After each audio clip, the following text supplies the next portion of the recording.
that comes back to what banks have taught many of us, what financial advisors have taught many people. They say your net worth. And we say your net worth is worth less because, hey, this, I can put this watch on my balance sheet. And you know what? It doesn't do anything unless I sell it. Or my nice house that I live, it doesn't have any value to me until I sell it. Yeah. So people are living under this false illusion that they're worth so much more money than they really are today. And I think that's one of the fallacies and one of the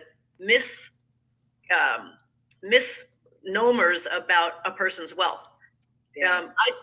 I'm the queen of cash flow. I like cash flow.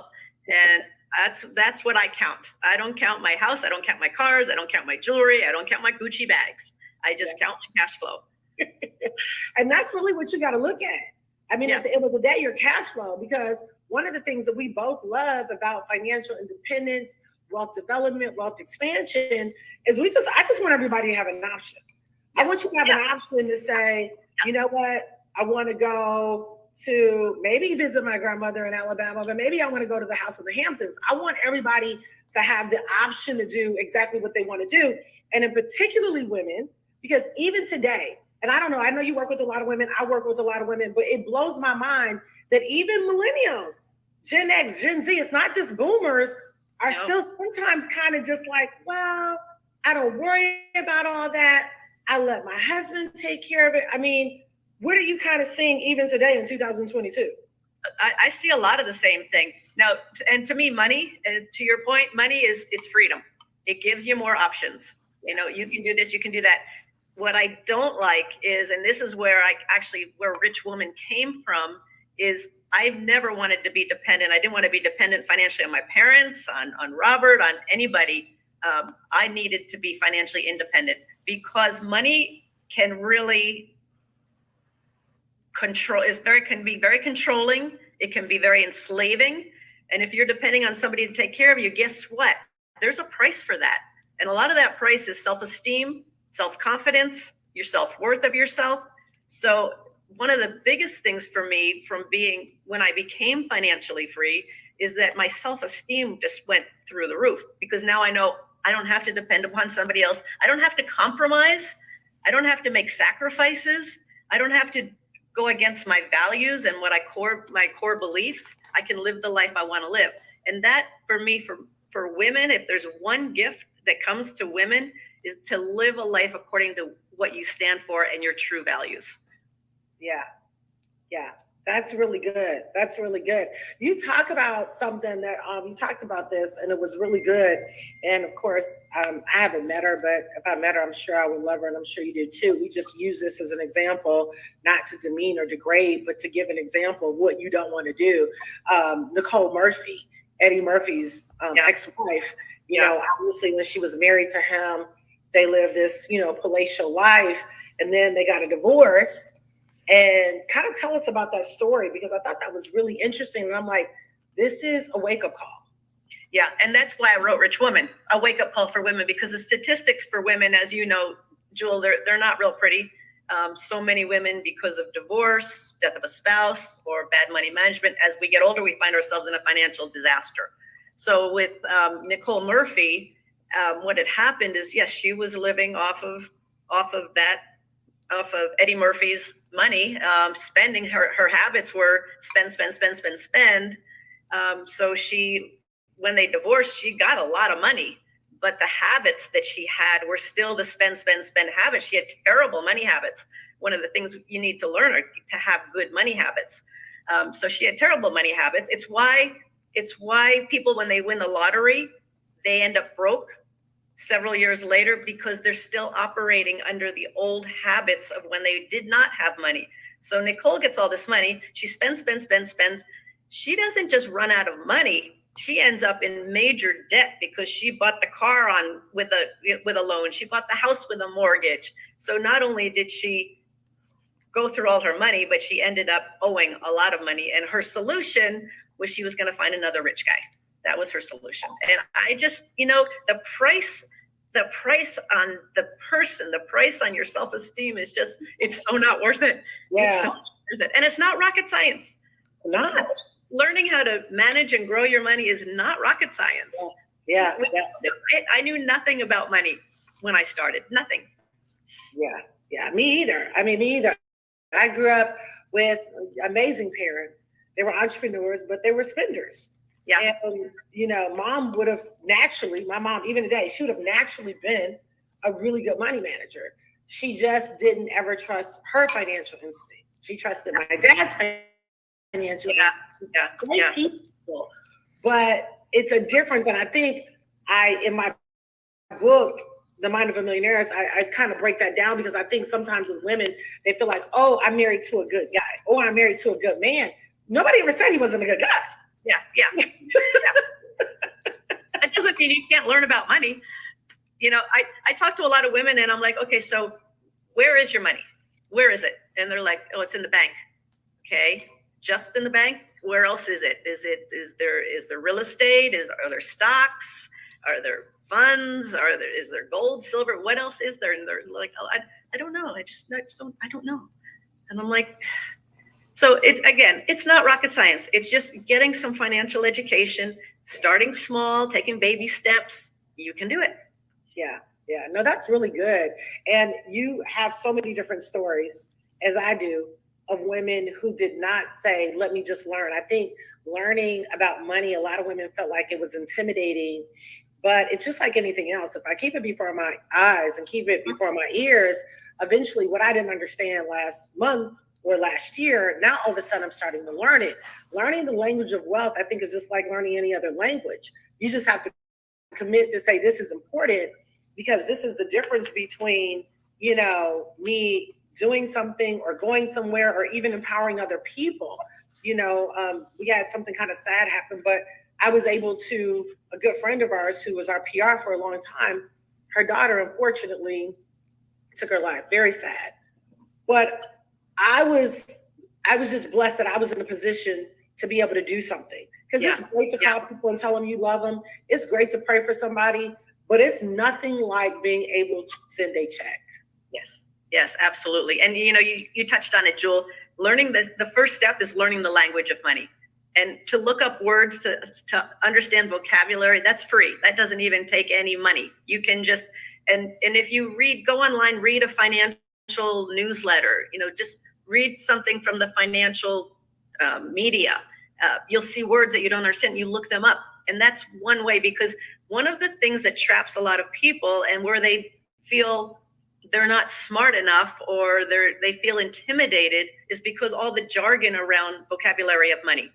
And people will throw it around like crazy, and stockbrokers will use these, PE ratios and real estate is cap rates and all of these different terms. But when you actually ask them for a specific definition, a lot of them don't even know it. They just think it'll look smart, so they say all these words, but they don't know what they're talking about. And I would say this too, because we're talking about who you learn from. And be careful who you learn from. Be careful who you learn your money and investing from. Because for me, we talk about real teachers versus fake teachers. And a real teacher is someone like you, Jewel. You're out there, you're investing, you're actively in the money world and investing world. You're out there doing it. I want to learn from people that are doing what it is I want to do. Most stockbrokers, most real estate brokers, they don't invest in stocks and real estate. They're not doing it. They're just making money selling you and telling you what to do, but they're not doing it themselves. Same with like professors and college professors, high school professors. Most of them, when it comes to money, they actually are not doing what it is they're teaching. So be really aware of who you're taking your financial advice from. Wow. That's why I support you, Julie. You're a great real teacher. Thank you. But that is so good. You have to get a good counsel around you. Yeah. And I understand that, a husband, a mom, a dad, they could be great people in your life, but it doesn't necessarily mean that they're qualified to give you a yes or a no. Because I find that this is just what I found. You tell me what you think. I almost find like people who are not involved in things like that, you ask them and the answer is an automatic no. Yes. Well, no.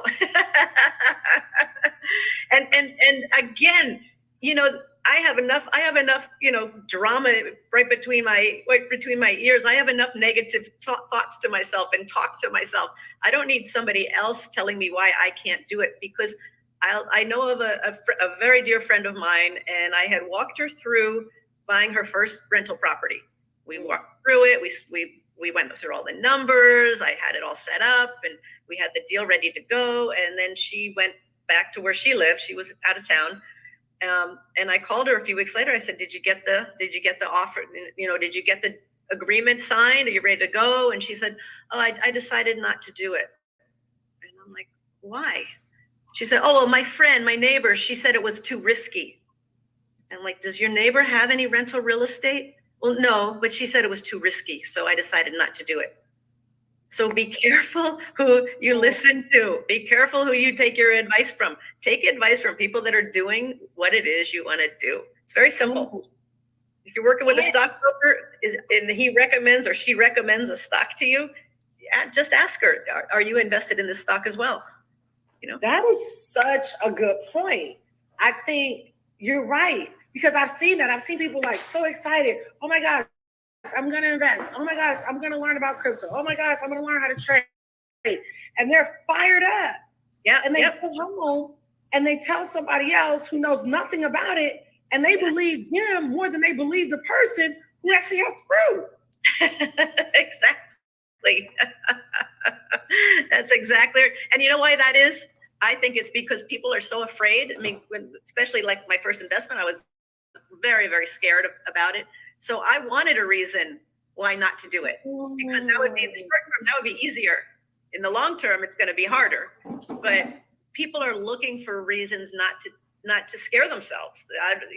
This is the first time I've done this. It's a lot of unknowns. I might make mistakes. I might lose money.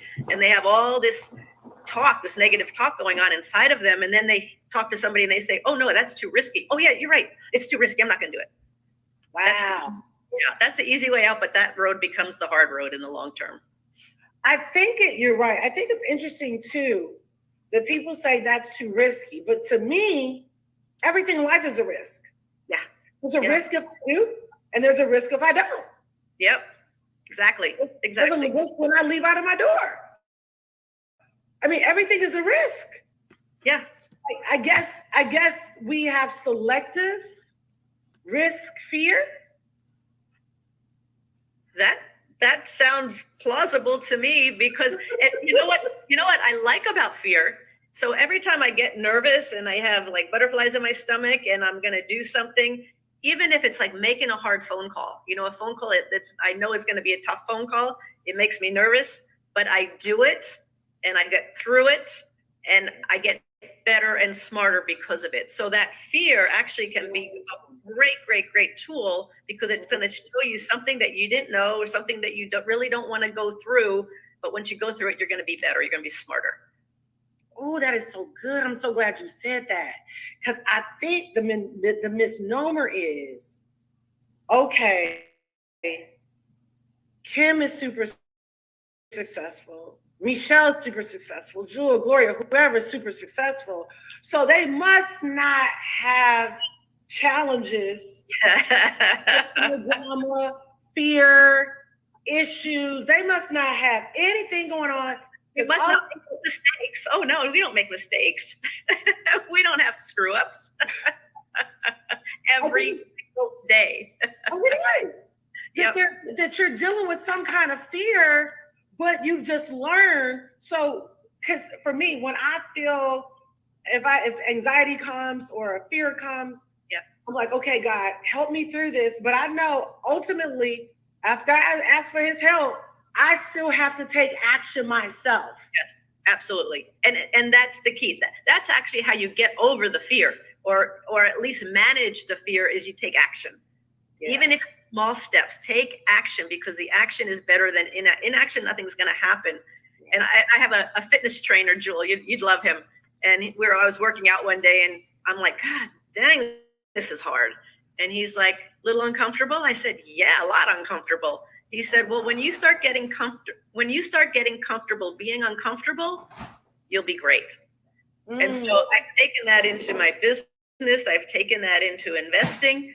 if you can get comfortable being uncomfortable, because it's where that uncomfortableness is where the learning and the growth and the real transformation happens, is that being uncomfortable and going through it anyway, not backing down from it. And we know when we back down, right, Jewel? We know when we back down from fear.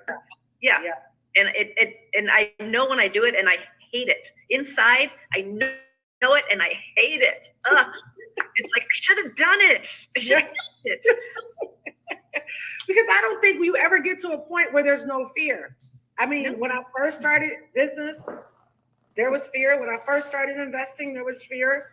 Yeah. Even this year, I've made some decisions that I'm glad I did, but I can't say that I went like, well, hold on now. Wait a minute. Yeah. I don't know if you ever really outgrow that. No, I don't think so. Matter of fact, just before coming on here, Jewel, we're having our company meeting, and we've been working on this issue around a distribution issue for a long time. And finally, I'm like, okay, I'm making a decision. It might not be the right decision.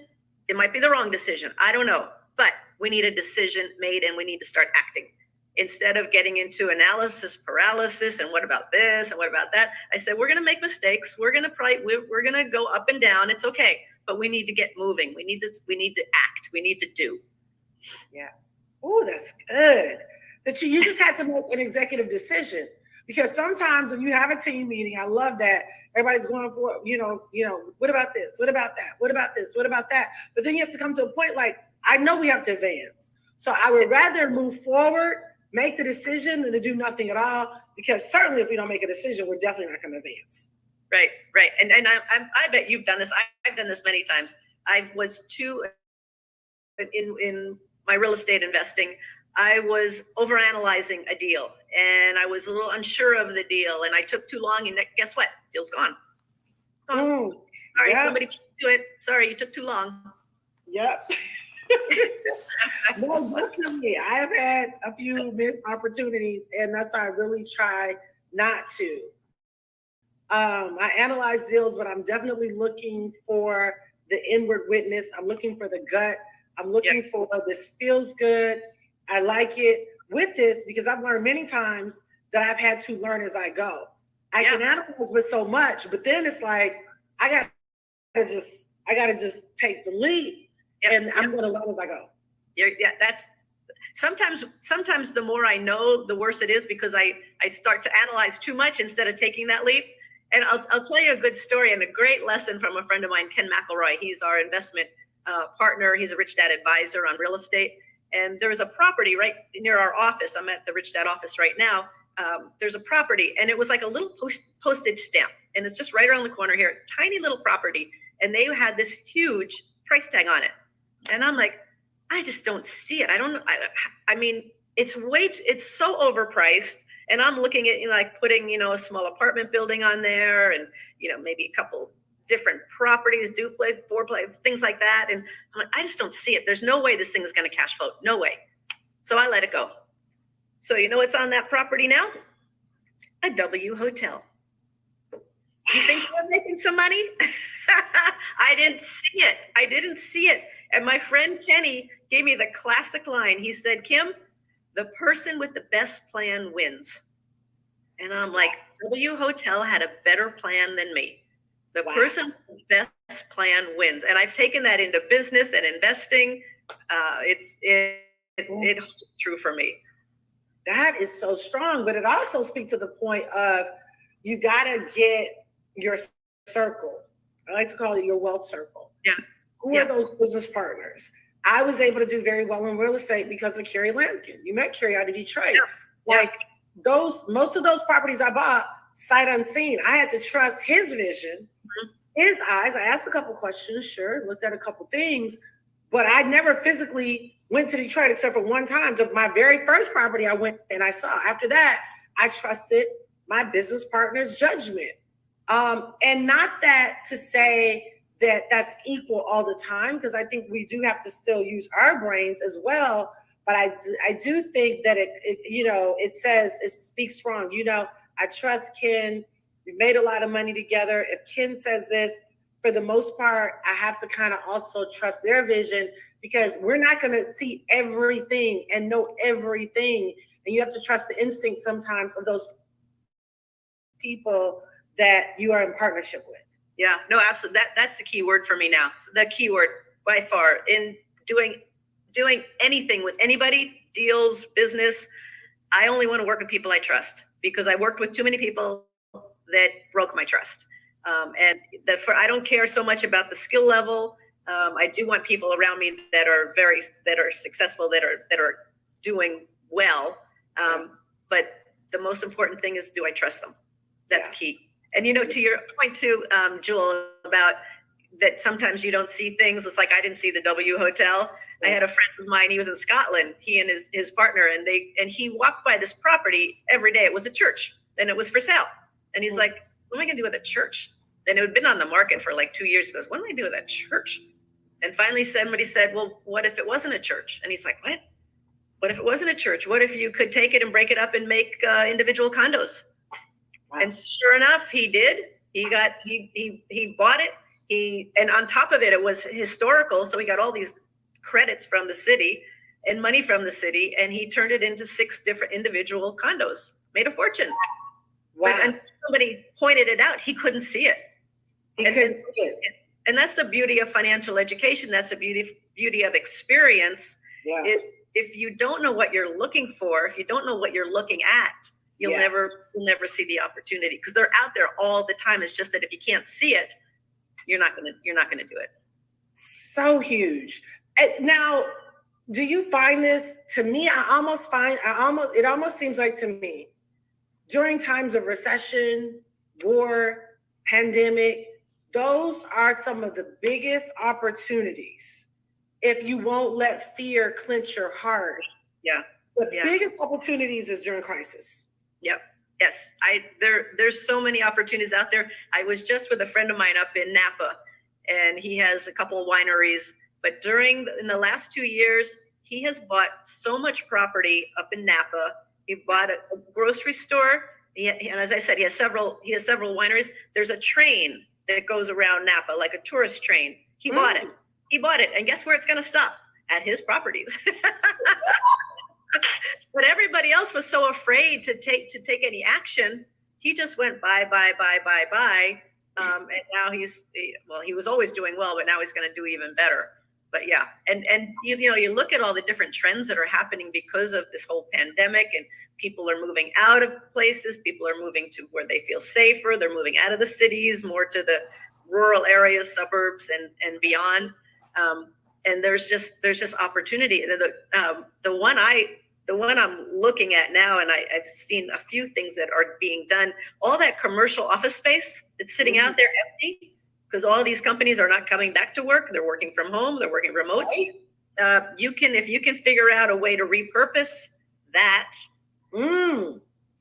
there's a lot of opportunity, because there is no shortage of empty commercial buildings right now. That is good. Okay. I'm glad you said that. Do you feel like, because a lot of people, of course, I've heard both theories. Real estate is going to pop because, everything, the bidding wars, and prices are going to come down. So don't buy right now. Or no, I think they're going to hold and go up. You've been in real estate a long time. You've had a lot of success. What would you say real estate is going? Is this a good time to not buy or to buy or wait? Well, I would never say wait, because there's always some good deal out there. You just have to look. And for example, I'm here in Phoenix, in Scottsdale, Arizona, and those prices have risen dramatically here. However, if you look at Phoenix compared to other cities around the U.S., like a Miami, like a New York or Honolulu, it's so cheap relative to these other places. So there's always opportunity. And it's hard to say, Jewel, what's going to happen? Is it going to pop? Is it going to keep going up? Is it going to stabilize? Because there's so many different factors now with what's happening with the governments and with the laws and all of that. So here's what I know. I cannot control the U.S. economy.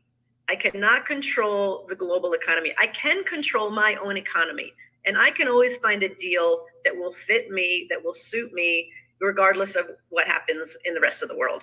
So I don't know if it's going to. It seems like it's got to it's got to take a turn at some point. It seems like that. But even if it does, and if it does, that would be great, because then there's going to be more opportunity. Lots of I do know of a lot of people that are kind of on the sidelines right now, waiting for that time to come. And then when it comes, they're going to go buy. But I would never, I don't like to, there's always, and even if it's not real estate, my friend is now doing billboards. Billboards is it's just another real estate play. You know, where do you buy the land that the billboard's on? It's a real estate play. He turned it in from a regular billboard to a digital billboard, so he can do multiple ads. But it's another, there's so many, it's not that, I thought that was pretty genius. Oh, yeah. I like that idea. You know what I see people doing and really making a lot of money off of is food trucks. Yeah, there you go. That's like 4 different food trucks. And I don't care what time of day it is. If they're open, it's like, salads, one, another one is coffee, another one is like fresh juice, another one is ice cream. And they're all in this little area right there in Destin. It's so cute. The food is all so good. And I got a chance to talk to one of the owners, and they were saying how business is absolutely booming. Overhead is so much smaller than a restaurant, It's a food truck. Interesting. Yeah, that makes perfect sense. And you can have multiple food trucks in different locations. Yeah, that's just another real estate play with a chef. Yeah, no, for sure. There's a lot happening in this digital space that I'm absolutely loving. With digital real estate too, buying in the metaverse, NFTs, crypto, that's my thing. I love it. But I was definitely wondering what you thought about real estate. This is the last question that I want to ask you, because I know we both have other meetings to go to, and thank you so much for just jumping on here today. But what would you say to the woman who is like, okay, I'm really ready to start making financial decisions, but she has no support? And I'm gonna tell them I'm gonna tell you what I would say too. She has no support. Her husband's really like, no. Like, I don't want you to invest. I don't want you to do that. Like, no. Like, unless I approve it. Like, no. What would you say to her? Well, what would I say to him?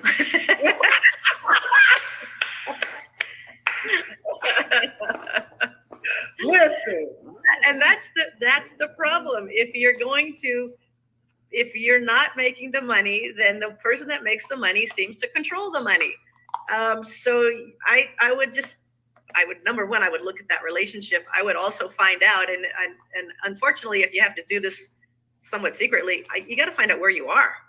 You got to find out where you are. She would be totally in his control, not knowing what she has, where it is. So I would say to somebody like that, number one, reevaluate your situation, reevaluate your relationship, because if I were her, I would say, hey, you might die tomorrow. I don't know. And if you die, I am up, you know what? Because I have no idea what we have. I have no idea where it is. So you're just saying it's okay that I have no idea and I'm going to have to fend for myself? Or do you want me to get educated and understand what you have? And if he still says no, then I'd go find somebody else. Not somebody else. I would just go on my own and do what I want to do and get the education and learn and do what I want to do. Yeah. Life's too short. Life's too short. It is. And women at the end of the day are at the bottom. Like, when there's death or divorce or separation or sickness, they're the ones that's hurting. Yeah. I don't want, my thing is, Kim, I don't want to see anybody have to change their lifestyle. No. Because now maybe you were living pretty good, but now something happened to him that you didn't foresee, that you didn't anticipate. And now you know nothing. You don't even know how to pay the water bill. Right. Like, and that's when the pariah come in. That's when the financial advisors come say, oh, I'll help you. Yeah, and they'll help themselves. I just heard a statistic recently that's talked about when in the last 3 years, so for example, the statistics show that men typically live less than women. Women outlive the men. In his last 2 or 3 years, they go through, because typically he's ill, they go through, I want to say like 2/3 of the money. They go through an enormous amount of money.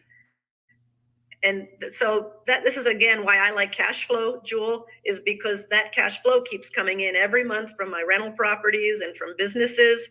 But if I only have a set amount of money that I have to live off of, well, hopefully that money's going to outlast you instead of you outlasting that money. Unfortunately, what we're seeing is a lot of women who are now outliving their money.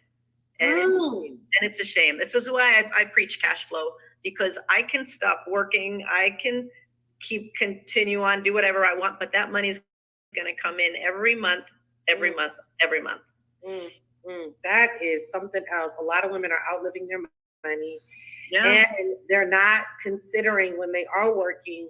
That's why becoming an investor is so important, because not only might you outlive it, but even if you just have a basic pension, I mean, with inflation right now. Oh yeah. Yeah. If you're on a fixed income right now, oh my goodness. And pensions too. There's a whole nother subject we'll talk about someday. So many pensions are underfunded, dramatically underfunded. So we have a lot of people that are counting on these pensions to retire on, and that money is not going to be there. I know of people already who've taken 50% hits on their pensions. Yeah. Right.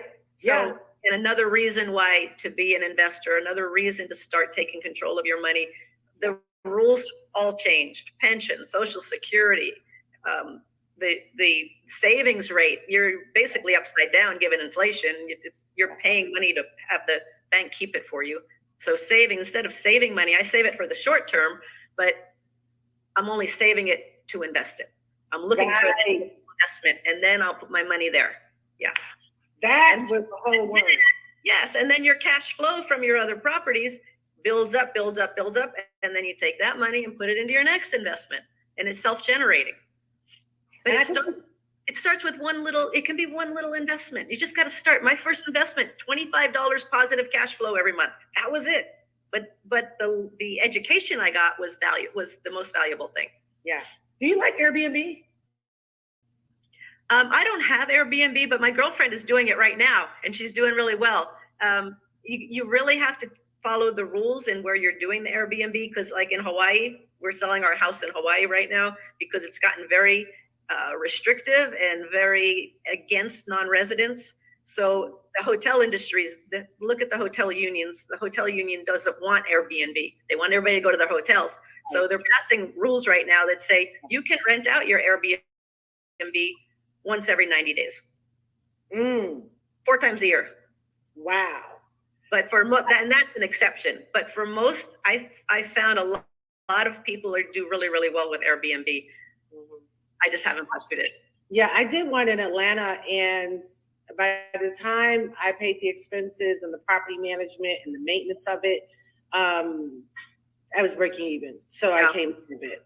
You know, I think my next, and I liquidated a lot of my single family and duplexes, and now I'm looking for a good apartment deal. Okay. I think that's going to be better, because then you got all those single families all over the place. It's just the economies of scale are so much better on apartment buildings.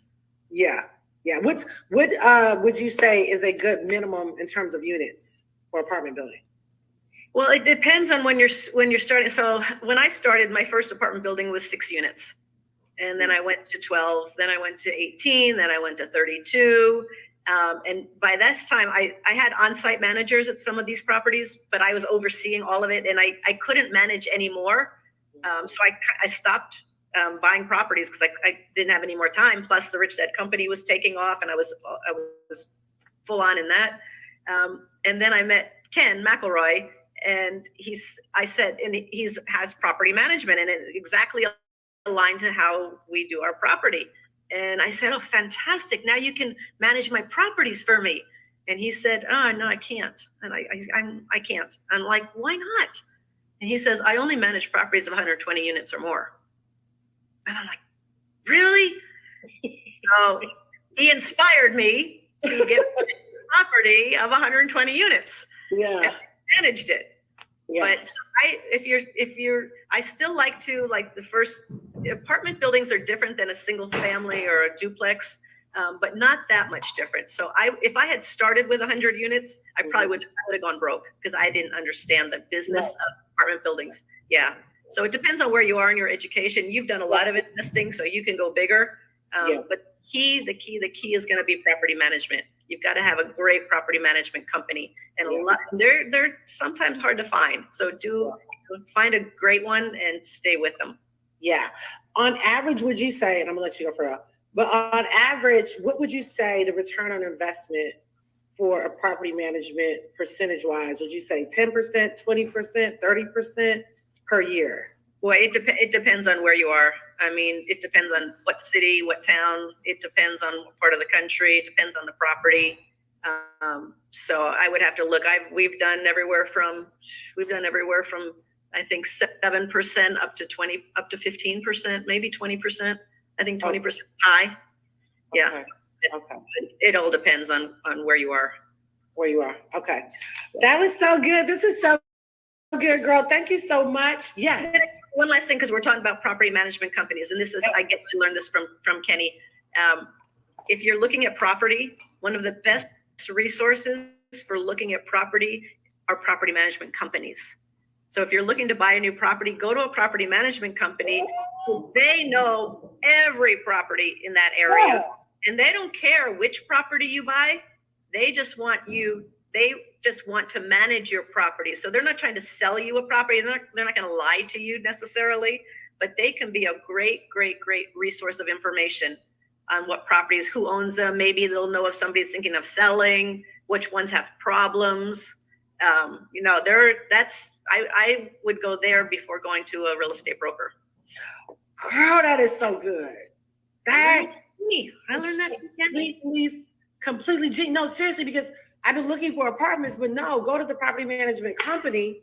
Yeah. Because they already probably got an apartment building and they know everything about it. Yep. They know what it's cash flowing, because I want something that cash flows, because it's better to do that than to do a whole rehab like at the apartment building we were looking at in Detroit. Right. When you say it's much better to have it already cash flowing. Yeah, well, it depends. Because, for example, our team, if we can find a property that's been mismanaged or has a lot of deferred maintenance, we have a team that can go there and fix it up. So I like problem properties because we can get it at a better price. We have the team to fix it up. If you don't, then you're going to do better probably just getting one that's already cash flowing, which we've done as well. But they go and they fix it up. Of course, then you raise your rents, then you raise the value of the property, then your income minus expenses, your net operating income is higher, and that's what the banks will lend on, your net operating income. So yeah, there's a lot of different strategies. Just got to do what seems to work best for you. That's so genius. I'm doing that. I'm calling a property management company. Thank you. This whole live is for me to get that. I know you guys got something on here too. This is good stuff. Make sure you go grab My Millionaires. My girl Kim Kiyosaki did the forward on it. It is an amazing book. You can do this as a book club. I've been doing a book club at my house for the last few months, and thank you. And it is it's been good. So you guys make sure you grab the book on Amazon, or you can go on Barnes and Nobles or Books A Million. Okay, Kim, thank you, girl. I love you. I appreciate you guys listening in today. You guys have a great day. Bye-bye. Bye-bye. Yeah.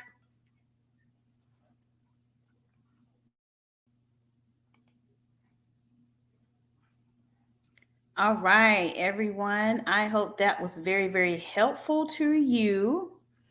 Talking about money, women, and that was so important to see. Kim Kiyosaki, whose husband is Robert Kiyosaki, who wrote the book Rich Dad, Poor Dad. Guys, this is a tremendous time for people who are still on the fence about how to invest, where to invest, some of the things that you need to do in order to invest. And to be honest, many of you, and let's just be honest, many people don't necessarily have the capital to start with. So they're trying to figure out where to start, where to begin. You have to, everything has got to be starting with money. Money resolves lots of things. And if you don't have it, then you can't move forward in the goals that you have that you want to set for yourself. So you have to be able to come up with a plan, or you have to be able to come up with an idea for cash flow. Cash flow is going to be your best friend when it comes to investing in investments. It is important to have cash flow. Ways that you can get cash flows. If you watch any of my videos, if you watch anything that I do on live, cash flow is going to come from some mechanisms that you're going to have to develop a skill set for. Cash flow is not going to necessarily come from your job. It may come from your job if you're beginning to put money aside and saving it. But when you're putting money aside, guys, and you're saving it, do understand that your money is losing money every single day that is sitting in the banks. Now, I do understand that you utilize it for your necessities. If you want to pay your mortgage, your rent, your car notes, things of that nature, but start to utilize your money where you're putting it in other investments so that it can develop even more cash flow in order for you to be able to do those things, such as buy properties, things of that nature. So I think this video or this live today was very vital and very informative to help the everyday person understand. First of all, we have to learn to respect money. If you don't have a respect and learn how to respect money, then money is not going to respect you. You saw, or those who were on the live earlier, you saw how the example of Nicole Murphy, which is Eddie Murphy's ex-wife. You see the examples or the trouble or the problems that she experienced because she didn't have an account. She didn't make her own money. So in the result of her not making her own money, it was adverse for her. So when she received the divorce, when they got divorced, she was able to get, whatever compensation, maybe alimony or whatever from that standpoint. She was able to get alimony from that. But guys, she wasn't able to keep the money that she was rewarded from their divorce decree. And it caused her to have spending habits that couldn't really outpace or outlive her current living situation. Now she's out on her own. Now she has to do, she has to, really take care of herself and her kids. And she couldn't rely on Eddie's money anymore because they were now divorced. Eddie moved on to something else. And honestly, that's what, that's important, because as women, you cannot always just depend on your spouse, your significant other, your boyfriend, because people change. People change during their different phases in life. People begin their perspective on life change. So you have to be very, very cautious. You have to be very, very observant of that. And if you notice that a person's heart or a person's, your significant other or your spouse, if there's a certain change in their attitude where, their vision doesn't really include you anymore, then that's a real depiction to understand that, hey, there's a change, there's a shift here.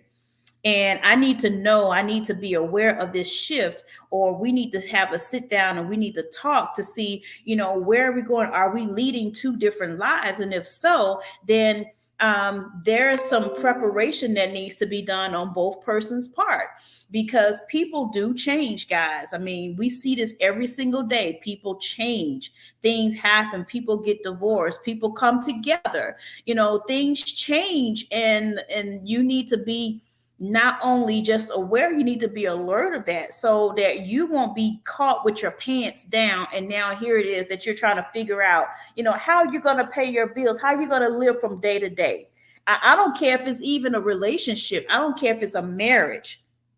I don't care if it's a relationship, a marriage, or whatever business type of relationship. You need to be very, very cognizant of what's happening, what's surrounding, what's causing, or what's surrounding the point of change, so that you know how to adjust and where to move. So that way you won't get caught out, unprepared, or now you're having to start all over. Trust me, I've been there, and I said, and I made a promise the last time that happened to me, that I would never allow a certain situation where it causes me to have to start all over. Because now, first of all, that person, and the way that we were able to get the things that we have, is because I worked very, very hard for it. I worked very hard for it. And in most cases, we wouldn't have had the things that we had I not been able to have the mindset to think long term and not just for today. I'm always a person that I think long term. I don't think just for today. I think for long term. I think for longevity. Okay. I don't think short term. There are certain things that I think that short term, that I have short term goals, but I also have long term goals. So when those situations happen to me, it caused me to lose everything. I remember being by the age of 30, guys, I owned 2 properties. I owned 2 properties. I have 2 houses in my name before the age of 30. Okay. And the thing is, when when the recession hit and there was no education, like, I lost my properties because I didn't know how to maintain them throughout a recession. So, and even with that, being in a marriage or being in a relationship, guys, I had worked so hard for those things. I worked so hard for those things, and I felt like, why is it that I have to start all over? Why do I have to start all over? Why is it that, the person that first of all, I helped build the things to where we got, but why is it that I had to start all over where that person moved on? And that's when I made the decision right then that I would never do something that I would have to start all over again. And I stuck to that. I've never had to be in a situation, I promised myself, and never get in a situation where I worked so hard and built things up till now I have to walk away from it and allow the other person to benefit from it. That just didn't sit well in my spirit. And I said that from that point on, I would never invest so much to a point where I'm the person that's doing the building and the other person is doing the receiving. But when when there's a calamity, I have to let everything go, and that person just walks away scot-free. Basically, they rode my wave until when the wave is over, they were able to sustain the winds, whereas I had to start all over. So I'm saying this to everyone that's watching this live now. This is the reason that I talk about cryptocurrency. This is the main reasons I talk about the foreign exchange market. This is the reason that I talk about binary options, is because those are your cash flow mechanisms that's going to help you develop cash flow for any state or any stage in your life. If your job was to let you go and say that they're going to lay you off, or they're going to lay X amount of people off, and you've already been training and building a skill set to get your money out the markets, when that calamity happens, you're not left with your pants down. You're not left caught with the ball. Now you got to figure out what you got to do. The fact is that you built and you prepared and you built a skill set that can now replace what you thought couldn't be replaced. Okay. I would say that happened to me in 2018. Of course, I worked in the corporate arena, corporate sector. But when that calamity happened, when I had to leave, guys, I was not afraid. My parents looked at me and they were like, well, what are you going to do? Well, how are you going to do this? How are you going to do that? What are you going to do that? And I was extremely bold. And I said, I'm not going to worry about it. And I wasn't. And I felt, because that was a time that I was actually looking around that time to develop a exit strategy from the corporate world, because there I just didn't see how I could continually be on a hamster wheel day in and day out, only making the X amount of dollars, being stressed and being threatened of my job every single day, making more money, but not taking what I made or what I truly made home. So it was like I was making more, but taking home less. Okay. And I just said, there's got to be a different way. There's got to be something different. There's got to be a better way. I cannot continue to live like this. I cannot continue to have to, now I got to supplement what I do for music in order to still cover my bills. I don't want to have to supplement this so that I can still cover my bills from a job that I'm working 9 to 5, basically feeling like I'm only working for the insurance and maybe the stock plan that I can't withdraw out when I want to. Pay attention to that. A stock plan that you cannot withdraw out anytime that you want to. Listen, a stock plan that I could not withdraw money when I needed it. Okay? Because at some point you got to still build that stock plan. You still got to build. So if, say for instance, if I needed 500 or I needed 1,000, if I needed $2,000, but there was only maybe $2,300 in that stock purchase plan, but I'm in a crisis now. I need 2,000. I really cannot honestly really withdraw that money when I want to. Why? Because if I do that, then that leaves me stock poor. That means the money that I invested in stock now is only $300. So if something else happens, I don't have that. I don't have enough to cover it. So this is why it's important to learn a skill set like trading in cryptocurrency, like trading in the foreign exchange market, because that's money that you can leverage that you don't even own, guys.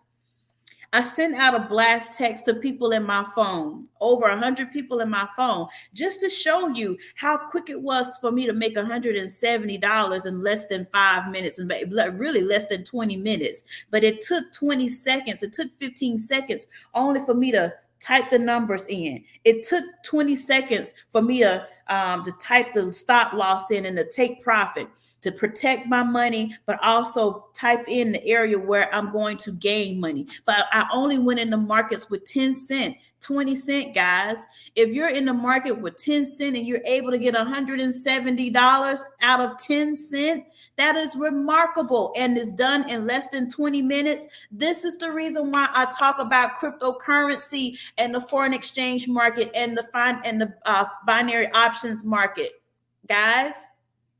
Because so many people come in, they want to make money, they want to do this, they want to do that, but they don't want to take the time to learn a skill.